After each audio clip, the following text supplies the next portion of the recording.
You know the analogy of the duck, right? Where everything is calm at the top of the water, and underneath the duck is paddling like crazy to keep everything afloat.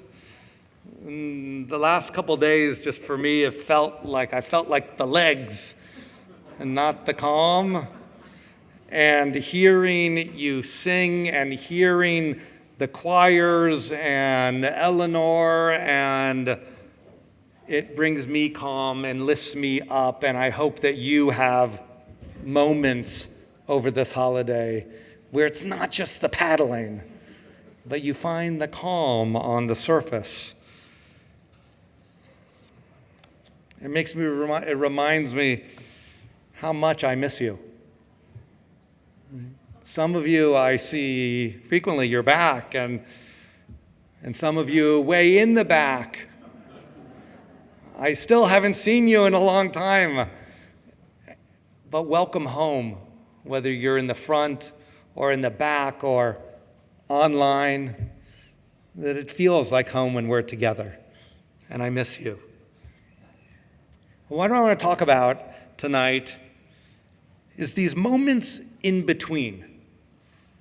The in-between moments. I like these moments. These are the moments between what just happened and what is about to happen. So like on a warm summer day in the ocean at Rehoboth, the in-between of the waves pushing me as they come onto the beach and before they pull me as the water recedes, I like that moment. Or the in-between of finishing lunch with my family and before we start talking about what we're going to do for dinner. Right? There's no in-between there. Right? It seems like we're going from one conversation about food immediately to the next conversation about food. And I'm glad to hear from your reaction that we're just not the only crazy family like that. But in-betweens can also be difficult and emotionally complicated and uncomfortable times. Think about the in-between moments that you have experienced or are experiencing now. Waiting for the result of a medical test. We automatically go to the worst scenario, even though our logic tries to calm us by saying that we don't know the results yet. But our emotions during the in-between doesn't listen to the logic. The parent who receives a call on the phone from school that something happened to their child, that drive, only knowing that something critical has occurred, is a difficult in-between time. And for younger people, it might be the feeling of waiting for that letter or email on the college acceptance, or waiting to see if there'll be a second date or a third date. I'm sure we can each recall an in-between moment. They are very real and unique.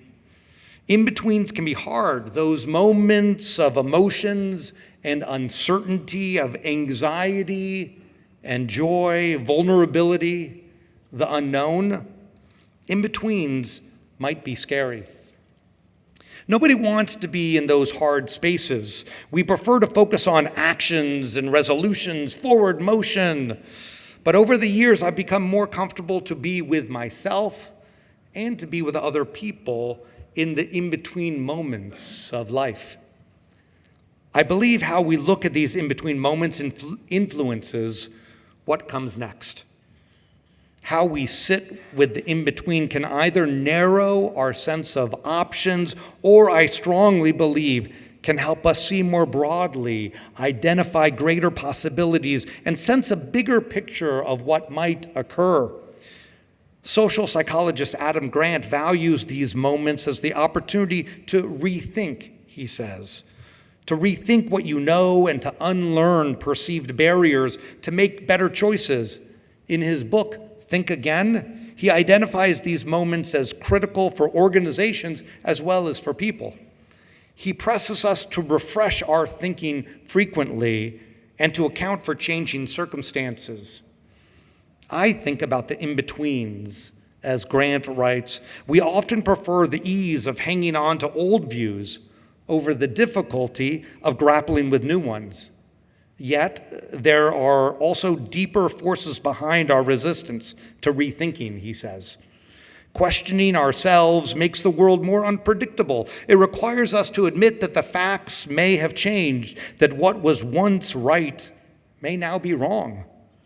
Reconsidering something we believe deeply can threaten our identities, make it feel as if we're losing a part of ourself, Grant says.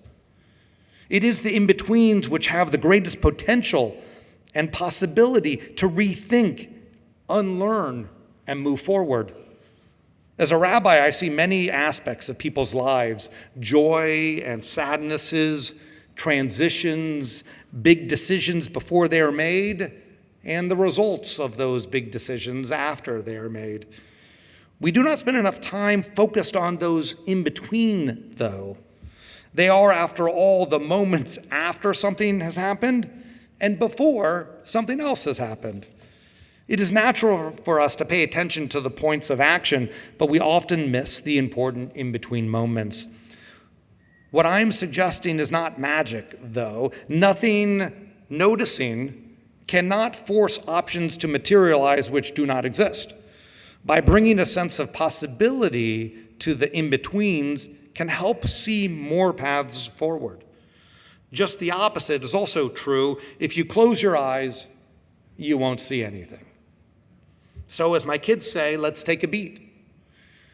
Have any of you read Viktor Frankl's Man's Search for Meaning? It is a few of you. I'm sure everyone that's read it is sitting in the back. It's an important book which you should download. Frankl was a neurologist and psychiatrist, and in 1926, Frankl presents public lectures at conferences in Dusseldorf and Frankfurt and Berlin, and for the first time, he proposes the idea of meaning-centered approaches to mental healing, using the term logotherapy. During the Shoah, Frankl was sent to Theresienstadt and then to Auschwitz. Much of his family was murdered. Frankl witnessed and experienced the true rawness of humanity.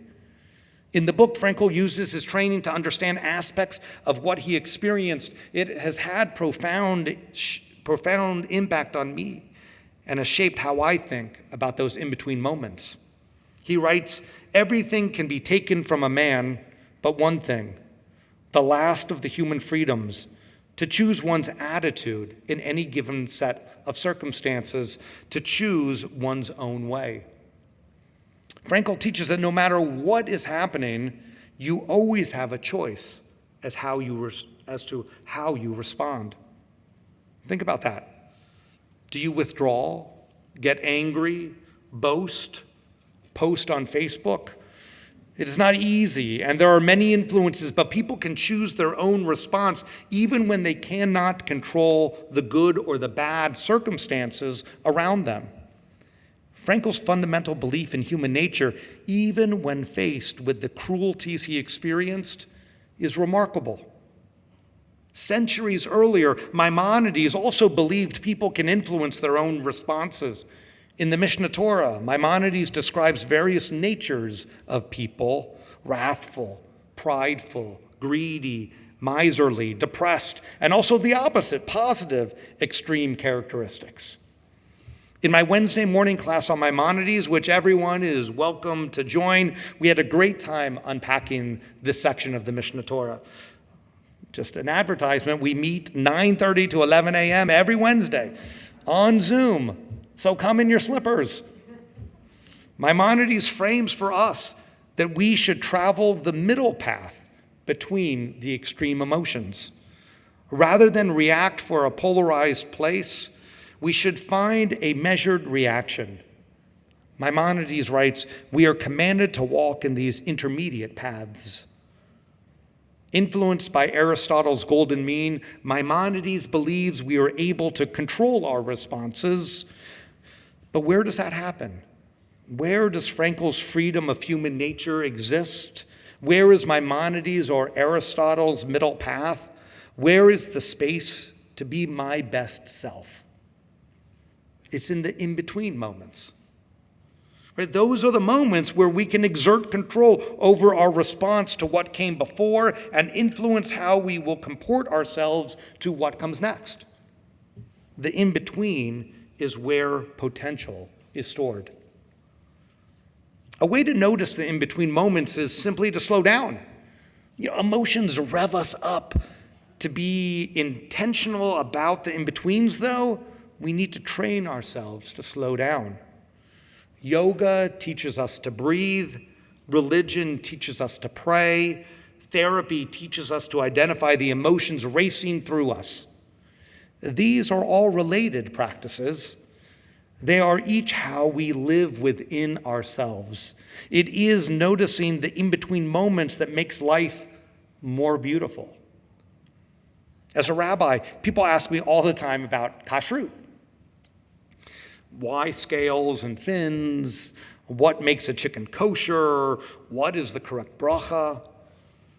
And as we're talking about these things, I always remind people that kashrut is not actually about which spoon you pull from the drawer.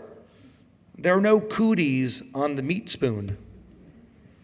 Underneath the rules is the intention that before we take action, we train ourselves to consider which drawer to open.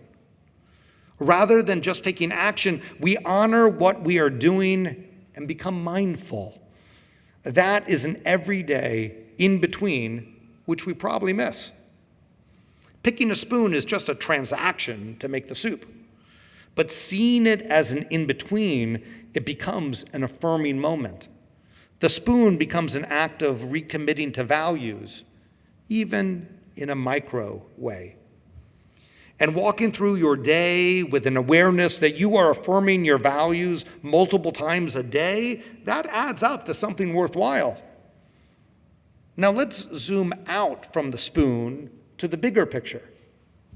There is a poem by Linda Ellis that gives a beautiful frame for the larger in-between moments. She expands the aperture from looking at a moment to a lifetime. The poem is called The Dash, and you may have heard it. I cut it down simply for time, but it's easy to find the full version online. It goes, I read of a man who stood to speak at the funeral of a friend. He referred to the dates on his casket from beginning to the end. He noted the first came the date of his birth and spoke of the following date with tears. But he said what matters most of all was the dash between those years. For the dash represents all the time that he spent alive on earth, and now only those who loved him know what that little line is worth. For it matters not how much we owe, the cars, the house, the cash. What matters is how we live and love and how we spend our dash. The dash gives a different understanding of the in-betweens. On Yom Kippur, many of us think about this level of in-betweens because of the Unatana Tokef prayer, who shall live and who shall die. The prayer is presented as an example of God's power, the shepherd who guides his flock, who decides the fate of each. And we read this with a sense of powerlessness, with our only influence as tshuva and tefillah and tzedakah able to avert the severity of the decree. But what if mi yicheu mi yamut is not a threat, but to point out the in-betweens? Maybe repentance, prayer, and righteousness is exactly what Viktor Frankl and Maimonides and Adam Grant were suggesting. We do have agency in the in-betweens. We may not control the circumstances, but we do control our reaction. The Machzor is telling us to respond with tshuva, tefillah, and tzedakah. Frankl is telling us to respond with a sense of empowerment. Maimonides is telling us to respond from the middle path. And Grant is telling us to rethink and unlearn. But first, we need to appreciate the beauty and the power of the in-between moments. I find it incredible how Judaism has such optimism for those in-betweens. At Ne'ilah, at the end of Yom Kippur, tomorrow night, we'll sing Next Year in Jerusalem together. It's an incredible act of hope. not only of geography, but of messianic possibility. It is a recurring hope that we will change, and thereby the world will change too. Even if it is aspirational, it is important to realize that built into the very fabric of Judaism is a real sense of hope and optimism and agency. That is the essence of believing that we have the ability to return to the middle path, the ability to do tshuva. And that is the hope that I bring into Yom Kippur. I believe that I have the potential to change, to improve, to grow. I believe that I can be a little bit better than I was last year. I believe cumulatively, small changes add up to big changes in my life. And I believe that you can change too. Mi yicheu u'mi yamut. We are meant to see the in-betweens, the dash. From Frankel's immediacy of the moment to the Machzor's fuller scale of life, we are meant to be intentional about the life that we are living. How do we respond? How do we fill our days? How does our response drive us to being our better selves?